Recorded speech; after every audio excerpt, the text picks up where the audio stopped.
Hello everyone, welcome to Fierce Moms Conexus. My name is Peace George and I'll be your host today. We're going to be having an amazing time today talking about embracing mental wellness.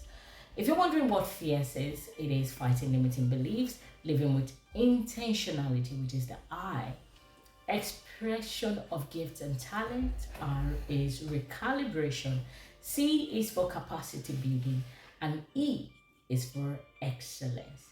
And we're a group of moms coming together to empower one another. Our slogan is Fierce Strength, Limitless Possibilities.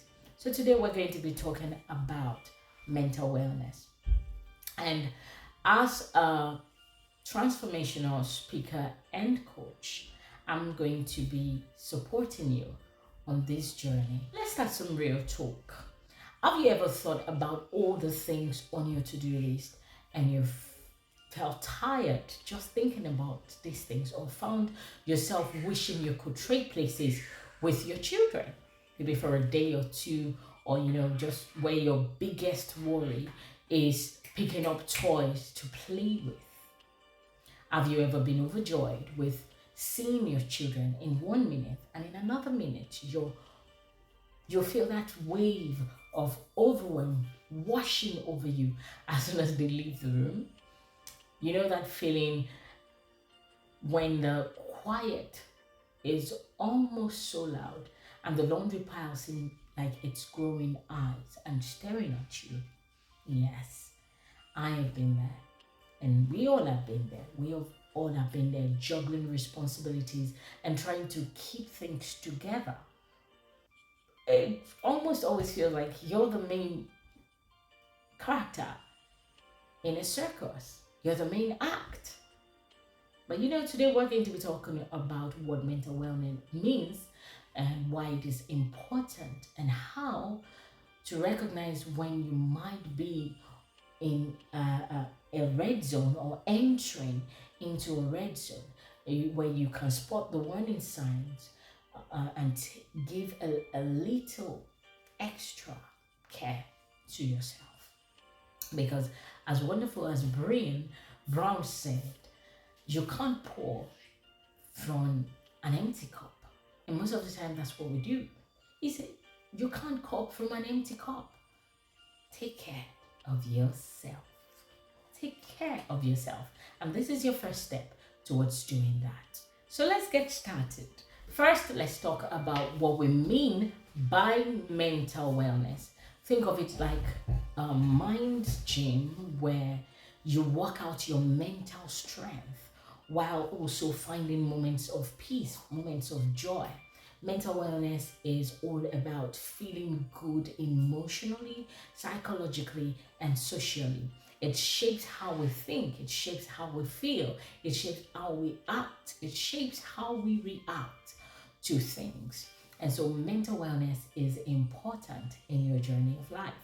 And there are key components of mental wellness. One of them is emotional awareness, your ability to recognize and understand your emotions and their impact on your thoughts and your behaviors.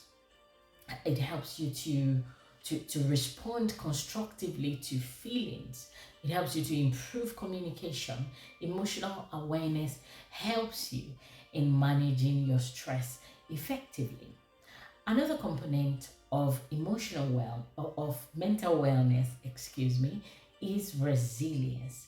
Resilience is your ability to bounce back from challenges and your ability to adapt in the face of adversity. I always say that that's not even enough. I always define resilience as your ability to bounce back from adversity and be able to advance. The third component of mental wellness is positive relationships. It's nurturing supportive connections with family, with friends, with your community. And this matters a lot because it provides that emotional support and reduces the feeling of isolation while fostering that sense of belonging. The fourth component I'm going to be discussing today is self compassion. Self compassion is all about treating yourself with kindness, with respect, and understanding, especially in the face of adversity or when you're going through some tough time. And what this helps you to do is to reduce your self-criticism, to promote a positive self-image, and to help you nurture your mental health. Overall, these components must be areas that you identify for improvement, in order for you to develop self-care strategies and create that balanced approach to mental wellness. Now let's look at why mental wellness is so vital, especially for us moms, right? Number one reason is because it improves the quality of life. When you focus on your mental health, you truly start to enjoy those little moments with your children without even feeling overwhelmed. It gives you better physical health. Mental health wellness has been linked to our physical health.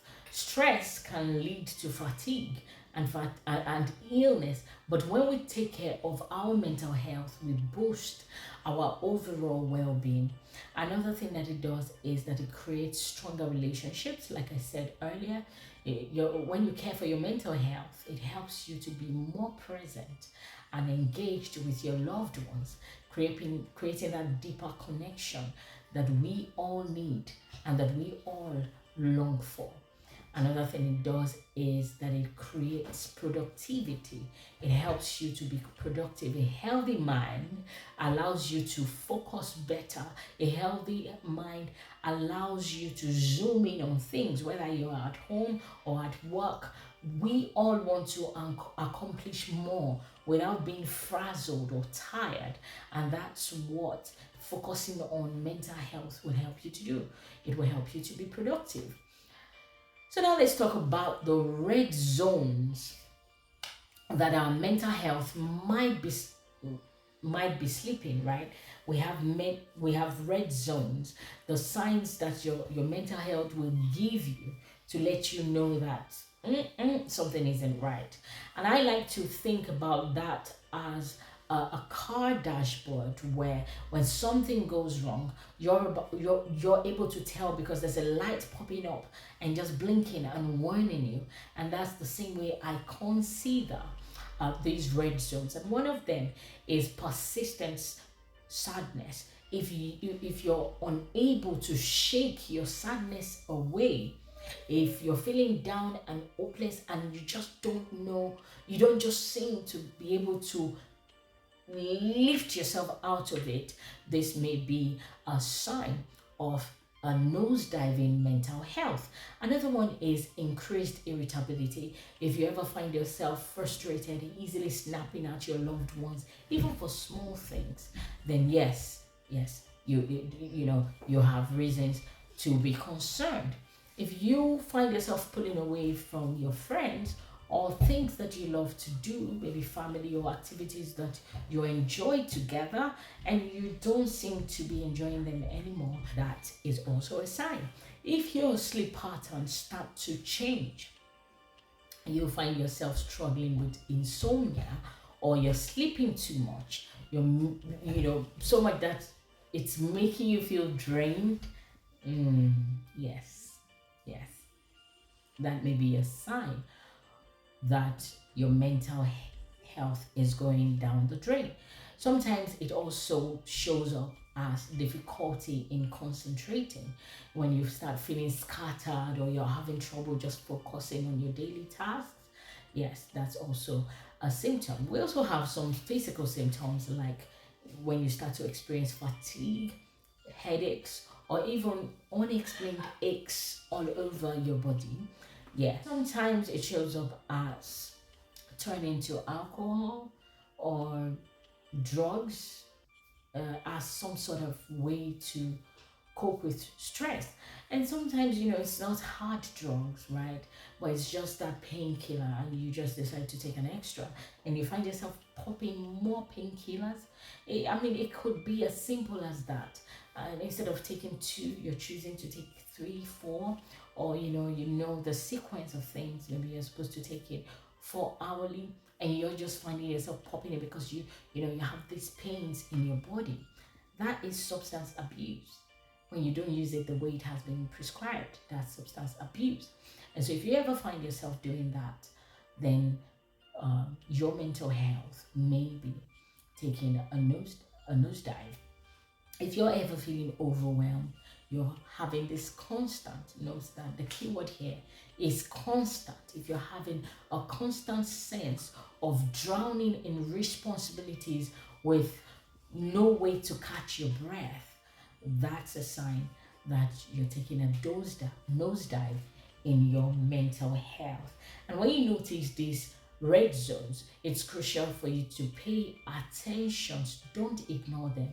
Don't ignore them, which is what most of us do as moms, because, oh no, I can't check the house because I have to take care of my kids. I have to do this. I have to do that. But this may be a good time for you to take a break, take that pause, catch your breath. Right, so how then can you handle these red zones? How do you handle the red zones? One of the ways to do that is to acknowledge that, yes, I'm in the red zone, and accept it, right? And accept that your emotional radar is in a very dangerous zone. Do you remember I talked about the car dashboard lighting up? That's what this looks like, right? When something's off, it's time for you to pay attention. It's okay to notice when you're in a red zone. It's okay to acknowledge those feelings, and then take the first step forward towards positive change. And so what you do after this acknowledgement is to identify your triggers. This is important. Think of what sets you off, what sets your emotional alarm off. Is it the never-ending to-do list? Is it the work? Is it work stress? Is it family drama? These are things you need to think about. You have to keep a mental note, right? And going through that note can help you to prepare and respond rather than react to things. Another one is to practice self-compassion. You need to wake up your inner cheerleader. Wherever you are, I want you to say, I need to wake up my inner cheerleader. Yes, you need to wake up your inner cheerleader. You need to treat yourself like you would treat your best friend. Most of you pamper your best friends. You treat them like queens. When it comes to yourself, you treat yourself like trash. No. Imagine giving yourself a comforting hug when you're feeling down. It's natural to feel overwhelmed sometimes, right? But then you deserve to be gentle with yourself. You deserve to take the time to look at yourself and give yourself a hug. You also want to avoid self-criticism. Instead of getting mad at yourself for feeling the way you have felt, maybe you snapped at someone and you're feeling so bad, and then you get angry with yourself. No. Remember that it's natural for people to snap when they are overwhelmed. So show yourself some self-compassion. Everyone faces tough times, right? So it's like a rainy day. Clouds may cover the sun on a rainy day, but they will always pass. So give yourself permission. Give yourself permission to feel what you're feeling. Another thing you must do to manage your red zones is to have a personal safety net, right? People call it setting boundaries, right? I always say you have to have a personal safety net, okay? You have to know your limits. If you don't know your limits, you don't teach people your limit. You must first of all know your limit before you can teach others your limit. To put boundaries there for people But we break our boundaries because we don't put the same boundaries there for ourselves. It is important that you allow that boundary to act as a fence around your garden for you to blossom. Not everyone is allowed to come in and trample on your garden. You see? So they help you to keep your energy safe. When you're feeling drained, it's okay to say no to extra responsibilities. In fact, in my own case, I would have to reduce my workload. I would have to reduce my responsibilities. If I have a to-do list for a whole day and I'm feeling overwhelmed, I can end it right there. The moment I sense my trigger, I put it to an end, because guess what? I need to stay alive and I need to stay strong. And after I'm gone, the to-do list will still be there. Yes, the to-do list will still be there. So learn to say no. Learn to use your safety net by putting the boundary there. It helps when you can create a routine, when you can establish some sort of daily routine.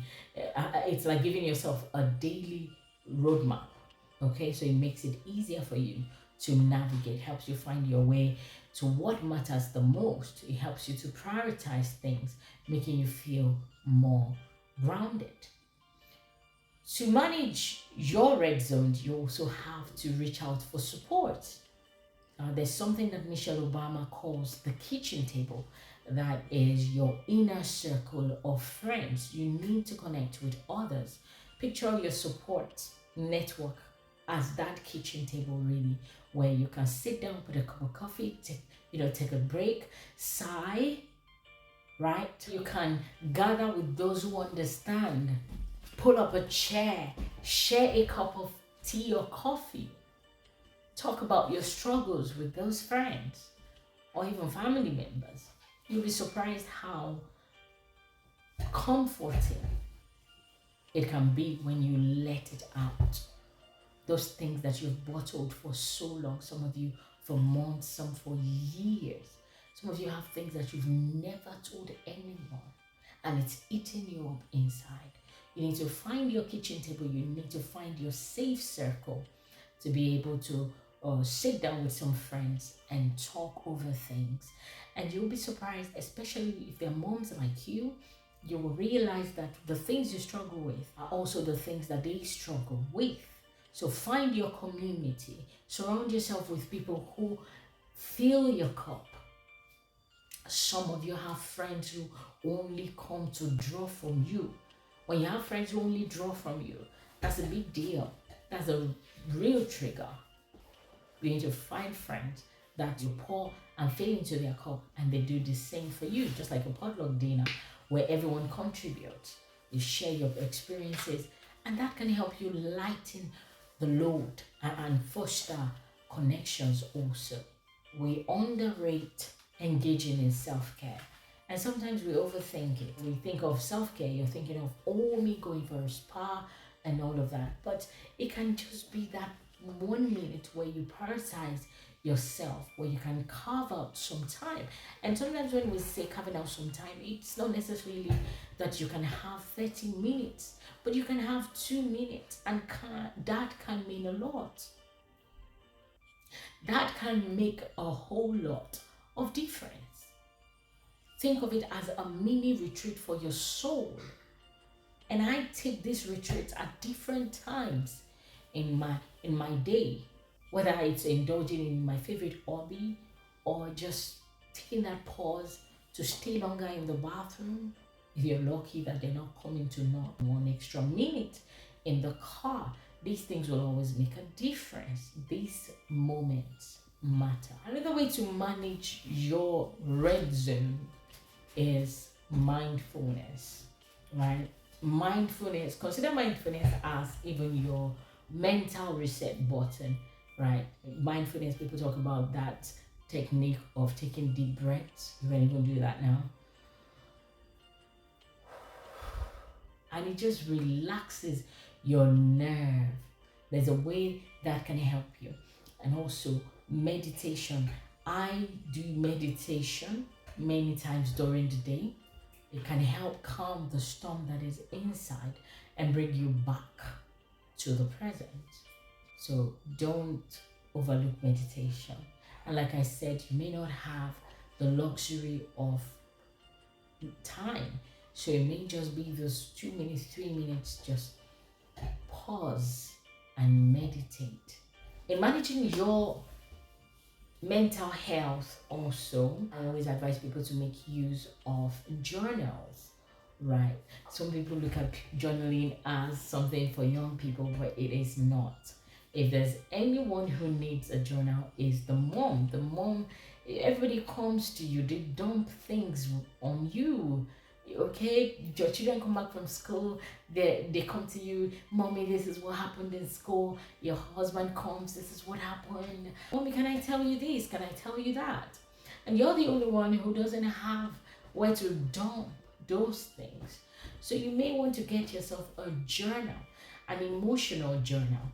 Keep a journal. Think of a journal as an emotional compass that helps you in ways that you cannot even tell.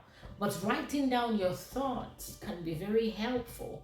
It helps you in reflecting, it helps you in tracking your feelings. I always say to people that everyone needs a positive distraction. In a world full of negative distractions, we all need positive distractions. You want to make use of that too. What do I mean by positive distractions? Positive distractions are those activities that you can engage in that will give you that spark of joy, or those ones that can spark up your interest, like gardening, like painting, like taking a nature walk. It's important. These are distractions that can help you take a breather or help your mind take a breather. Right, so as I close, I'm going to leave you with this. This has helped me a lot. Lessons that you can learn from a paper clip. Imagine a paper clip for a minute, right? Think of how something so small can hold together sacks of papers, keeping everything so organized. It is like a paper clip, it holds together the chaos. You, a mom, you like it or not, your job is like that of a paper clip. You hold things together. The lessons that you can learn from the paper clip can help you to cope with your red zones, overwhelming moments that pop up during your day. And one of the lessons we can learn from the paper clip is flexibility. You can learn from flexibility. The paper clip can bend, and we need to be flexible also as moms, right? It's okay to change your plans. It's okay to take breaks. It's okay to be adaptable. It helps you to handle stress better than, oh, I have these goals for today and I must achieve that goal. If I don't achieve that goal, I have failed. No. Adaptability will help you to manage your stress better. Another lesson we can learn from a paper clip is the inner strength. You know that there's another string that goes into the paper clip. One is folding inside. There's one that folds inside, and that's what I refer to as the inner strength. A paper clip can hold papers without breaking. You know, and it reminds us of the kind of inner strength that we have, and you have to focus on this strength and use positive self-talk to reinforce this strength. It will help you as a mom. And also the lesson of connection and support. Just as the paper clip holds multiple sheets, like I said, we need our support networks also. Reach out to friends, reach out to family. Don't do life alone. Find community of people, join them, do things together, especially during tough times. Alleviate that feeling of isolation because that can hurt you. Don't be isolated. Come out, join Fierce Conexus. You're going to love it. We have activities planned out for you, for your family, for your children. You can join us. The paper clip also teaches us the lesson of balance and boundaries. You know, the way it organizes things without tearing learn to set boundaries. And if you pull it too much and if it takes too much, it just expands. But you have to know the limits that the paper clip can take. And that's the same way with you. Learn to set boundaries to protect your peace. Learn to set boundaries to focus on your self-care. Some of you, you have taken a break from work and then somebody calls you to say, are you home? And you say yes. And you say, okay, do you have time to do this? No, you don't have the time. That time is set apart for you to rest, and you should do so. Another lesson you can learn from the paper clip is the lesson of purpose. Every paper clip has a purpose. Every paper clip serves a purpose, and so do you. And you must identify with your passions and engage in activities that bring you joy. Most of the overwhelm that we feel is because we don't do them from the place of joy. Important that you do things from the place of joy rather than the place of burnout. All right, moving on, we can also learn the lesson of self-containment from the paper clip. You see the way it holds things together. Similarly, you can manage your emotions without letting them control you. No amount of stack can control the paper clip. Once the paper clip cannot hold it, it cannot hold it. You can't force it to hold it. Right? You open it. Have you used the paper clip before? If you bring a stack that is bigger than that paper clip, it will expand. But it gets to a point where it won't be able to hold that paper.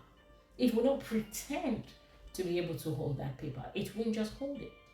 Right? So in the same way, be able to contain yourself, to manage your emotions without letting them control you. Be mindful. Mindfulness helps you to stay centered. And lastly is the lesson of simplicity. It's a good reminder that coping doesn't need to be complex. Being a mom does not need to be complex. It can be as simple. You can do things simply. You can live life simply.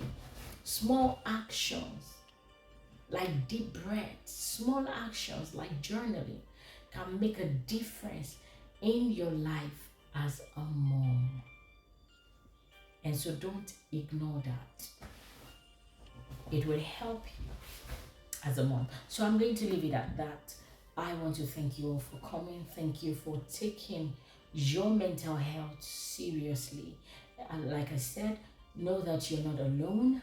There is a community here who can hold your hand, and we can do things together. We can do life together as long as you remember that your mental health must be taken seriously.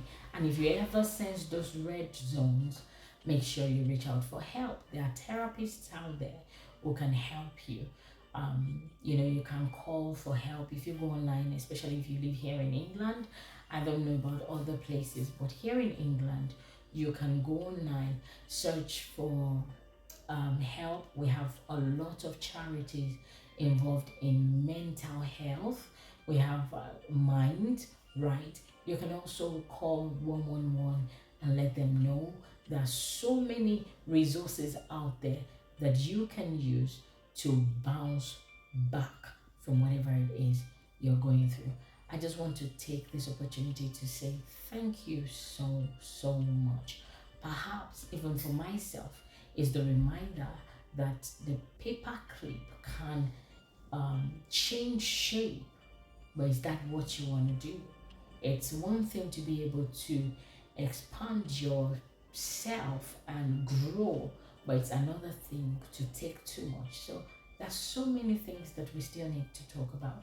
This is not the end of it, but we want you to follow us. Click the subscribe button below so that you can get notifications as soon as we have other programs. Follow us on social media at Fierce Moms Conexus, right? And you can also send us an email if you have any questions. Send your email to fiercemomsconnexus@gmail.com.